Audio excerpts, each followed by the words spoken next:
What up, brother? So, obviously, with the title of this, many of you are probably struggling with anxiety. I just read a recent article on Richard Rudd's Substack.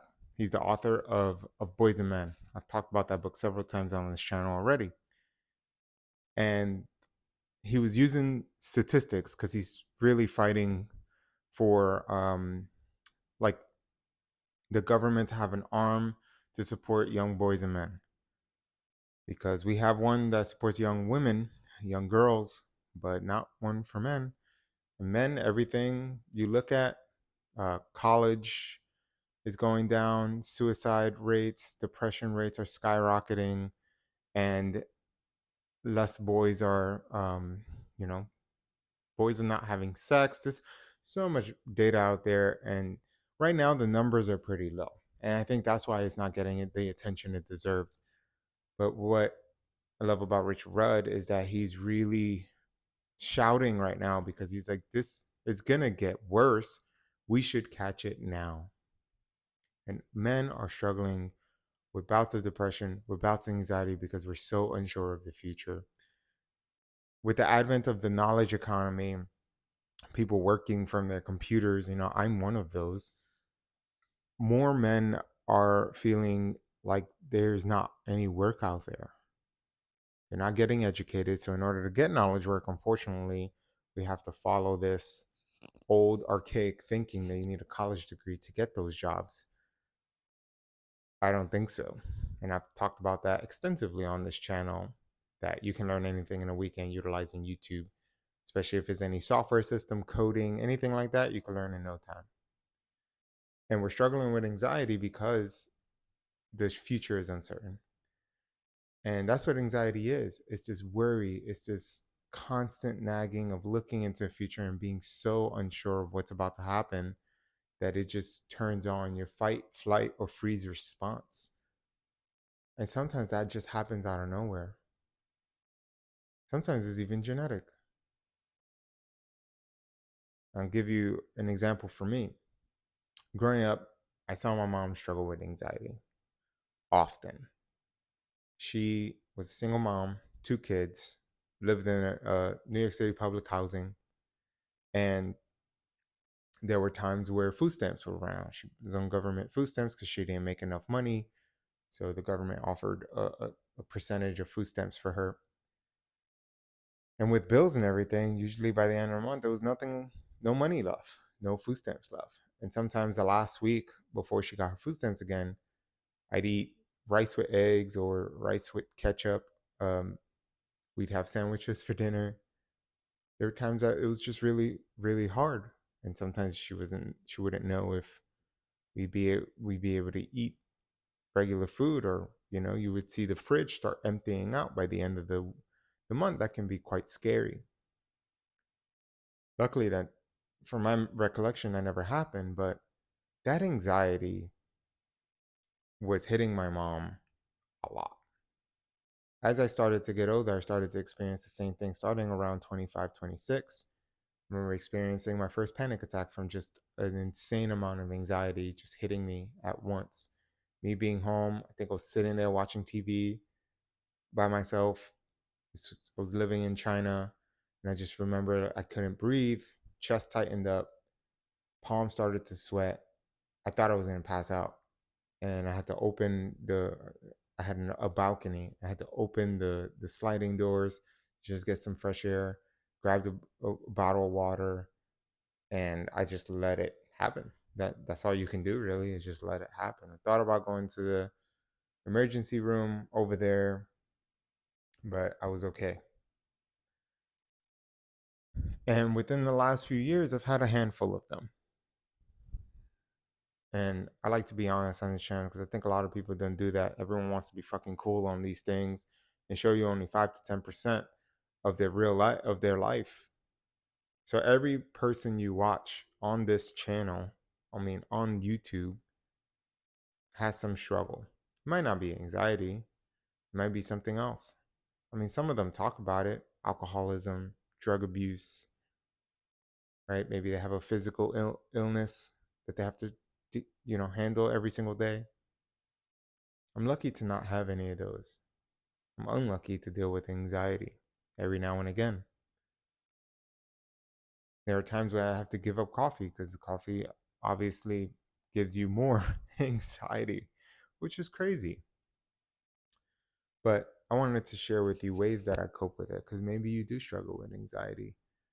And I've learned a few tactics to allow me to move through it, right?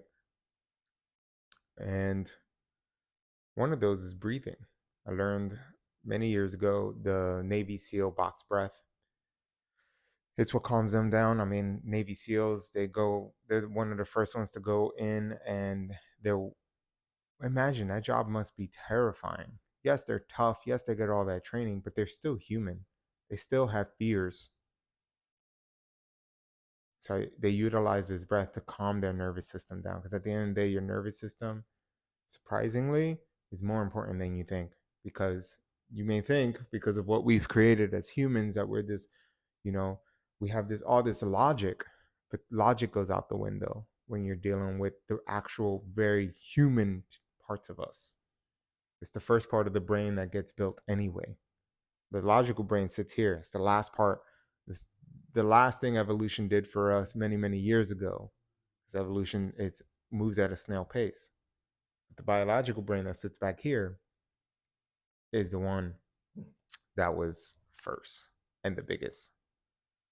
So we need to understand how to manage that. There's no curing it. There's no getting away from it. It's all about managing it. The box breath does that. I do usually 10 to 15 rounds of the box breath. It takes me about anywhere from like 7 to 10 minutes, depending on how much I hold my breath and exhale. And it's where the exhale is where it really matters. So box breathing is one of the tools that I use. Another tool that I use is the sunlight. If I can, I go for a walk. If I'm struggling with anxiety, I go for a walk. I make sure I'm following the sun. And sometimes I'll listen to music or podcasts, no words, no words with the music, just beats. Or I listen to a podcast, someone that calms me down, maybe something positive. I like listening to Lewis Howes podcast whenever I have anxiety for some reason. But I follow the sun. I walk. Luckily I have a dog, my dog, so I'm able to use that as an excuse. So I take a nice walk. I breathe while I walk. I don't do box breath. I think box breath is good when you're stationary, but it works better when you're stationary. But when I walk, I just focus on my breath. I walk. I enjoy the sun. Let it hit my skin. Even if it's cloudy out, you're still getting some sun. Still do it. If it's raining, still do it. Rain feels good on the skin anyway. Still go out and walk. I make no excuses to go out and walk. It's cold. Still go and do it. The third thing I do is that I tell myself everything's going to be okay.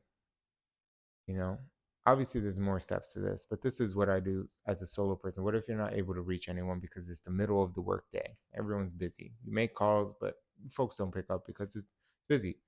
It's not their fault. We shouldn't be upset at them. They have lives to live.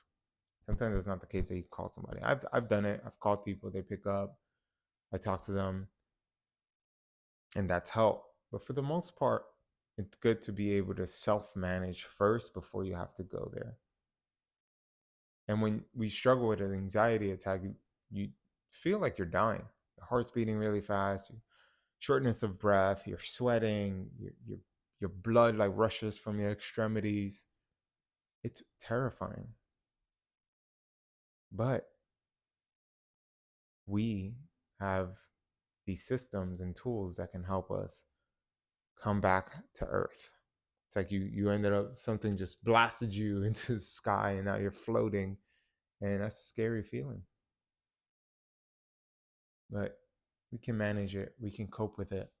Eventually it goes away. So maybe for me, it's been anything, usually where I'm at, like context, the environment that I'm in really affects me. That's what I made a video about living in Oakland. It's actually one of my most viewed videos of where I lived and why I left that apartment. It was a beautiful place. It was very expensive.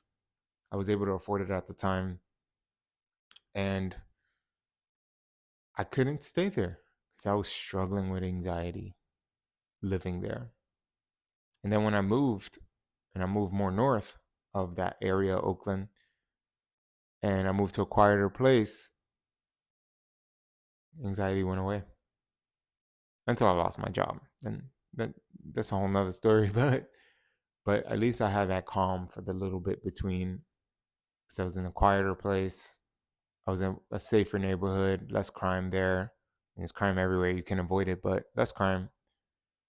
And I didn't even feel like I was always on edge whenever I went out, because, you never know when a drive-by shooting was going to occur or someone was going to try to rob you. So environment matters. And if you're able to get out, get out.